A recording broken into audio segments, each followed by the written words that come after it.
Hey everyone, Shaun Stevenson here, author of the Throne series, and I love this series. Love this series. This is book number 3 in the EXITORN Adventures by Peggy Downing, SEGRA in Diamond Castle, which I just finished reading recently, the entire series actually, and so here I am reviewing them. This is the third book in the series, and it picks up right where the last book, SEGRA and Stargull, left off. So this series, if you are new to the channel, haven't heard of it yet, this is a series that is a cozy medieval fantasy Christian book series for middle grade and young YA readers. And it is one of my new favorite book series. Like I said, I've finished the entire series. It's one of my new favorite book series, but let's focus on book 3 right here because this one is in the middle of the pack. And when I started this book, I thought, can Peggy Downing take this in any new directions? Can she expand this world at all? Is this kind of a couple of good ones and then it's done kind of situation? Because when they reprinted these in the 90s, they actually reprinted books 1 and 2. They didn't reprint past books 1 and 2, which I did find kind of interesting why they only got to 2. And I thought, well, must have only sold so many copies and not enough to make them go on to do book 3. But so here's book 3. Now this series is very difficult to get a hold of. I now have 5 of the 6 books that I own and 1 book that I had borrowed from the library that I had found. So these books are so hard to find, it is almost ridiculous. The books go for sometimes north of $200 online. Some of them drop cheaper sometimes, so it is a little bit wild trying to find all of the books. But I have read the whole series now. I found all of them except I said like book number 2 I got from the library, but the rest of them I own now. But this one, when I opened it up, there was a great surprise on the inside that I was not expecting. This book is signed by Peggy Downing. There it is, right there. I was so excited to see that because Peggy Downing, she actually passed away about 13 years ago as of the recording of this video. And I was super excited to see that she had signed this book. So what happens in this one? So mild spoilers for books 1 and 2. If you have not read those, definitely go back. Try and find them if you can, if you want to read them. Otherwise, slight spoilers, but no spoilers for this book. Slight spoilers for books 1 and 2. So in this book, SEGRA, she has been kidnapped by this guy named Chief Umber, who is like a Viking sort of character, who has kidnapped her and taken her to his diamond castle way off in the mountains. And this one takes place in the winter time, so it totally changed things up. The last book was really kind of like palm trees and beaches and islands and island hopping. And this one takes it in a new direction to a wintry mountain castle and mines and things like this. And I thought it was so great. Now, I will say, the villains in these books are really well done. Peggy Downing does a great job, and there is actually someone who comes back as a villain in this book, and I thought that was an amazing twist and a great addition to this book.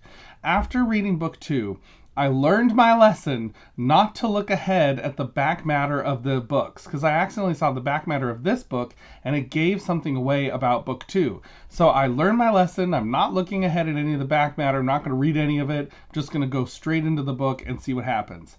And in this one, we're on another wild adventure. SEGRA is kidnapped, but once again, she is not a damsel in distress. She has a lot of agency. She is trying to figure out ways to escape. The entire time she's using every resource she can, and she has her friend Stargull, who is this giant seabird that kind of comes, and Stargull has a lot of intelligence and seems to be connected to SEGRA and wants to help her. And this time around, it's not so easy. In the past, there have been times when Stargull kind of swoops in, saves the day, and there you go. But in this book, Stargull is threatened because Chief Umber finds out about Stargull and threatens to shoot her with arrows. So there is a lot of intense moments in this book. There are a lot of close escapes. This is the kind of book that has tons of close escapes where they are going into a place and you're wondering, are they going to be able to get out? Is this going to be a way that they can escape? And the entire time you're just wondering, like, will they get out? Because this series has already proved characters are not safe. They can go. And there have already been characters who have died in this series. So it is definitely an intense book series in that sense. It is a medieval cozy fantasy, though, because it has kind of some vibes of just a little bit of slow pace sometimes, but there's always the threat of danger around the corner. So there's a little bit of a slow pace, but it's so well done.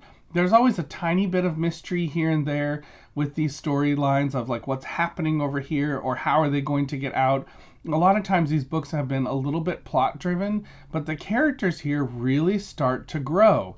And in the first two books, I will say, Peggy Downing kind of shoehorned in Christian themes into the books. It was a little bit random, like all of a sudden we're talking about God. And in this book, she does such a better job of weaving in those things instead of just dropping them in to be like, we're a Christian book, here we go. This one, it's much more part of the story because Brill and Segra are both asking a lot of questions about God. They're wondering, like, is God real?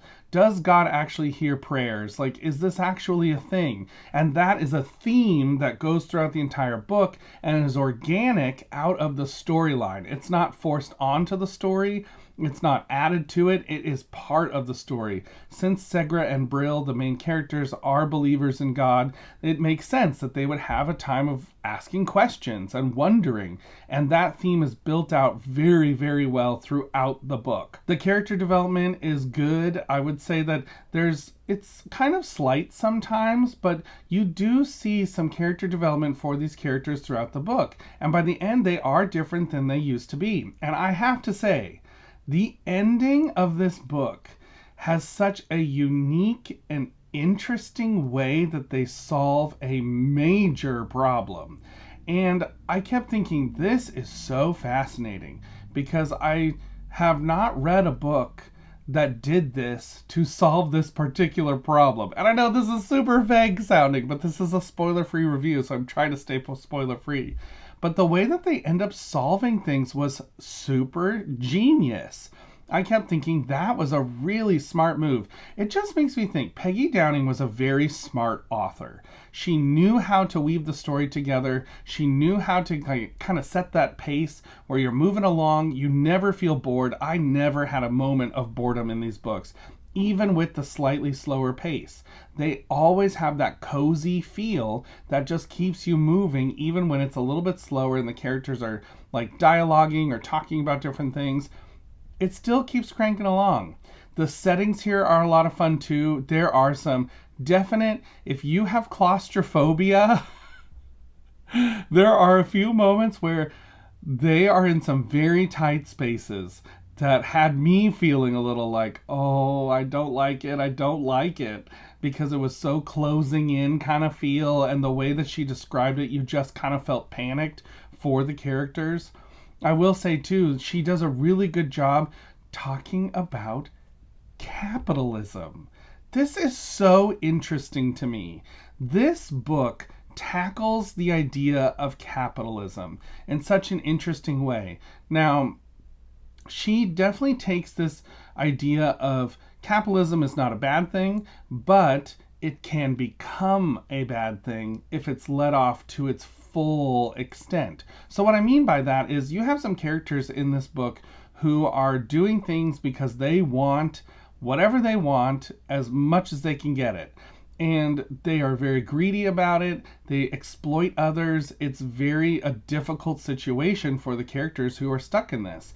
And she weaves this as kind of an underlying plot and just kind of puts it there as here is the extent of where people can go if they are fueled by greediness and fueled by exploiting others in order to get what they want. And I thought that was such a sophisticated plot idea for a kid's book. I mean, this is a middle grade, like young YA book, really back from when it came out in the 80s. But I thought it was so well done and so sophisticated in the conversation, because it never is like capitalism is bad, we need to throw it out. It's never like this other thing is good, we need to just do this. It's very nuanced, and a very nuanced conversation about greed and where greed can take people. And I just thought that was so interesting. So, all said, this was another great addition in this series, in the EXITORN Adventures, book number 3, SEGRA in Diamond Castle. I highly enjoyed it. I think, like I said, she expanded the world once again in a way that just blew my mind. I can't get enough of this series. So, you might have guessed by now, but I definitely give SEGRA in Diamond Castle 5 out of 5 stars. This series is one of my favorites. It might not be for everyone, and that is totally fair. Some people might be like, medieval cozy fantasy, I don't want that. And that's totally fine. For me, this is one of my favorites. Definitely one of my favorites. So, until next time, everybody, keep reading. Bye!